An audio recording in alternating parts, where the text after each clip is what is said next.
Atenção! Começa agora uma teleaula de Biologia do Ensino Médio. Você vai assistir a teleaula de número 23. Bons estudos!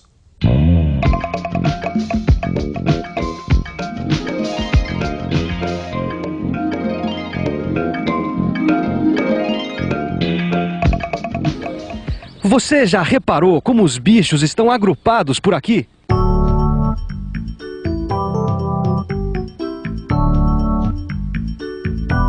Pois hoje nós vamos ver como agrupamos e classificamos não apenas os bichos, mas todos os seres vivos. Nesta teleaula, você vai ver como a biologia classifica os seres vivos segundo suas características. Vai aprender o que são as categorias sistemáticas e como esse sistema indica a proximidade ou a distância biológica entre diferentes seres. Flávia, me ajuda, filha. Ai, nossa, que Cuidado. peso. Não dá pra não estragar esse couve-flor. Ai, acho que não ficou faltando nada, né? Mãe, telefone. Ai, Renato, então ajuda a tua irmã a arrumar essa compra aqui enquanto eu atendo o telefone. Tá legal.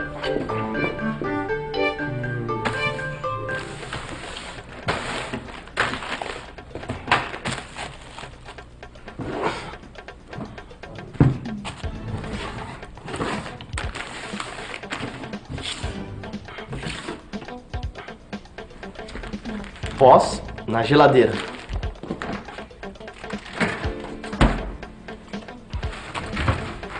Vegetais no armário de baixo.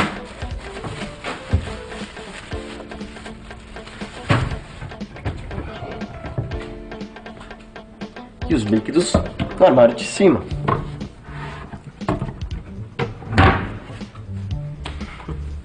Prontinho. Que prontinho, que você arrumou tudo errado. Como é que põe leite com água sanitária, sal e sapólio na geladeira, couve-flor com feijão? Ah, Flávia, tá tudo agrupado. Olha só. Líquido com líquido, vegetal com vegetal e pós com pós. Esse foi o meu critério. Critério é um conjunto de características utilizadas para a classificação das coisas. O Renato, por exemplo, utilizou para guardar as compras o critério de agrupar os produtos com a característica de serem vegetais em um armário, os produtos com a característica de serem líquidos em outro e os produtos em pó na geladeira.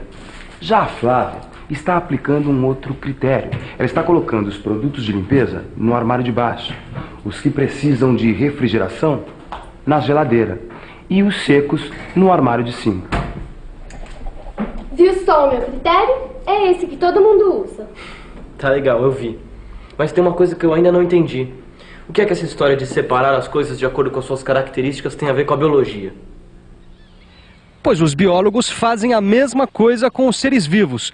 Isto é, eles estudam as características, as semelhanças e as diferenças entre os seres vivos e criam critérios para ordená-los em grupos.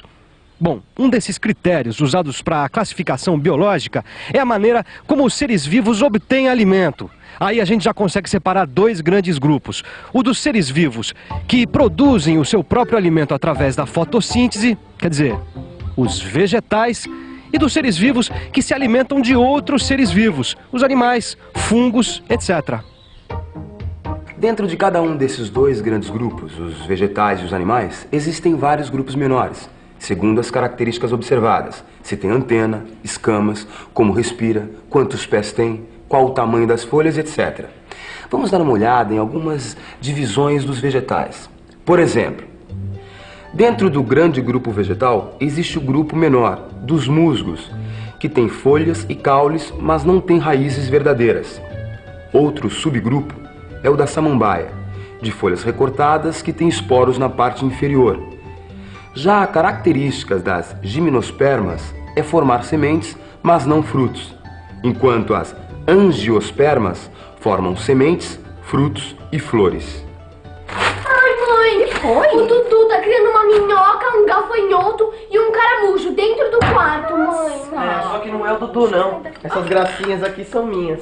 É para um trabalho da escola, eu tenho que observá-las, por isso eu guardei lá no quarto. Observar o quê, Renato? Mãe, é o seguinte, eu tenho que descrever o que eles têm de parecidos, o que tem de diferentes um do outro. Ah, são 3 bichos nojentos. Isso é que eles têm de parecido. Bom, você sabe que até certo ponto você tá certa? Para começar, eles são 3 bichos, certo? Ou seja, 3 animais. E depois, nenhum deles tem esqueleto interno. Tá, e quais as diferenças, Renato? Bom, até onde eu pude observar, as diferenças são as seguintes, olha. As minhocas têm um corpo longo e cilíndrico. O caramujo também tem um corpo mole, só que é coberto por uma concha, para proteger. E os gafanhotos, que têm as patas articuladas. Olhem só que interessante. Da caixa maior, isto é, do grupo maior dos animais, você tirou um grupo menor, a caixa pequena, que são os animais que não possuem esqueleto interno. E dentro dos vidros, você tem grupos menores ainda. Essa sequência de grupos e subgrupos representa um certo tipo de hierarquia na classificação biológica. Os grupos menores vão definindo características cada vez mais específicas de cada ser vivo. E cada uma dessas divisões tem um nome. Olha, para entender isso melhor, vamos ver, por exemplo, o orangotango. Ele pertence a um grande grupo chamado de reino, o reino animal. A este reino pertence qualquer animal. O primeiro subgrupo chama filo, e o orangotango tem características que o fazem pertencer ao filo dos cordados, o que já exclui alguns animais. O subgrupo seguinte é o da classe, e o orangotango é da classe dos mamíferos, que tem características comuns a um número menor de animais. O grupo seguinte é a ordem, e a do orangotango é a dos primatas. Depois a família, que é a Pongidae, o gênero, que é Pongo, e a espécie, que é Pongo pygmeus. Esses grupos que você acabou de ver são as chamadas categorias sistemáticas. Essa classificação vai de características mais gerais até as mais particulares. Ela identifica completamente cada ser vivo, quase como se fosse o endereço biológico de cada um. Não é muito diferente do que a gente faz para identificar uma pessoa no endereço de uma carta. A primeira coisa a identificar é o país ao qual pertence a pessoa endereçada. Equivaleria a definir o reino a que pertence o ser vivo. Depois, o estado. Equivaleria ao filo. A cidade seria a classe. O bairro, a ordem. A rua, a família. E o gênero, a casa. E a espécie equivaleria ao nome da pessoa. Chegou uma carta pra mim. De alguém próximo ou distante? Próximo da família. Então não tem graça, né, mãe? Ai, você ia achar engraçado se fosse de um marciano. É que nem criar esses seus bichos aí. Por que você não cria um bicho mais próximo? E o que você chama de um bicho mais próximo? Ah, sei lá, um cachorro, um gato. Um orangotango? Um orangotango é um ser muito próximo do homem na classificação biológica. Você se lembra da história da carta e do endereço? Pois então, em termos de endereço biológico, nós podemos dizer que moramos no mesmo bairro que eles.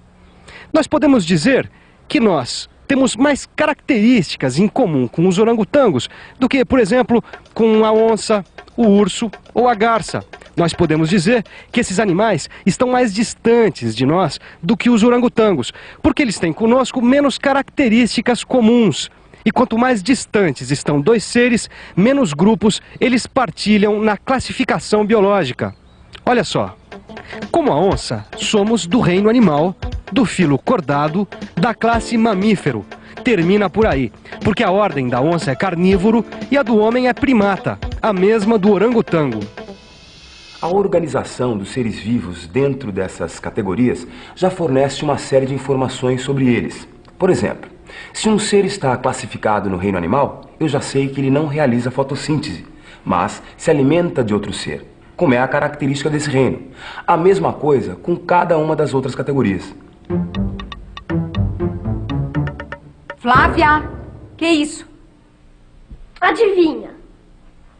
É um mamífero. Bom, então no mínimo deve ter glândulas mamárias e o corpo recoberto por pelos. Como que você adivinhou? Flávia, porque essas são as características de todos os mamíferos. Aliás, esse não vai ficar aqui. Ah, mãe, se o Renato pode tirar aqueles bichos lá dele, eu também posso ter o meu. Mas é diferente, Flávia. Ah, por quê, mãe? Por quê? Por quê? Mas é óbvio, né, Flavinha? Porque os mamíferos dão muito trabalho. Agora, Se você quiser criar um lindo animalzinho da classe aracnídeo, eu empresto o meu pra você. Fora, fora vocês dois com os dois bichos! Aqui dentro só será permitida a presença de seres da espécie Homo sapiens. Homo sapiens é o nome da espécie humana. Você já reparou como todo ser vivo pertence a alguma espécie? Olha só. O nome da espécie tem sempre duas palavras. A primeira é o gênero a qual o ser pertence e começa com a letra maiúscula. A segunda palavra começa com minúscula e são sempre escritos em latim. O latim é uma língua morta, porque ela não é mais falada por nenhum povo. Por isso, a biologia a utiliza para a classificação dos seres. Como o latim não corre mais o risco de sofrer variações no dia a dia, fica garantido que os nomes serão escritos sempre da mesma forma. O uso da classificação biológica ajuda a sistematizar o nosso conhecimento. Quando algum novo ser vivo é descoberto, suas características são analisadas e ele pode ser classificado no grupo correspondente. Ou, se suas características forem novas, os cientistas podem criar outros sistemas de classificação ou mudar os já existentes. Esse aqui não vai precisar de um novo sistema de classificação. Tá fazendo, Renato? Ora, tô fazendo o que todo cientista sério faz. Eu tô observando os animais para saber a sua classificação. Ah, do meu eu já descobri. É da espécie Canis familiaris. Agora, enquanto os dois cientistas vão fazer suas pesquisas lá fora, nós vamos fazer a revisão. E atenção, se liga aí que é a hora da revisão. Na teleaula de hoje, você aprendeu que os biólogos estudam as diferenças e semelhanças entre os seres vivos e estabelecem critérios para classificá-los. Viu que através das categorias sistemáticas, organizamos todos os seres vivos segundo suas características. E viu como a classificação biológica ajuda a sistematizar nosso conhecimento e a definir as características dos seres vivos. Bom, agora é com você. Tem muito bicho esperando para ser classificado nos exercícios do seu livro. Bom trabalho e até a próxima!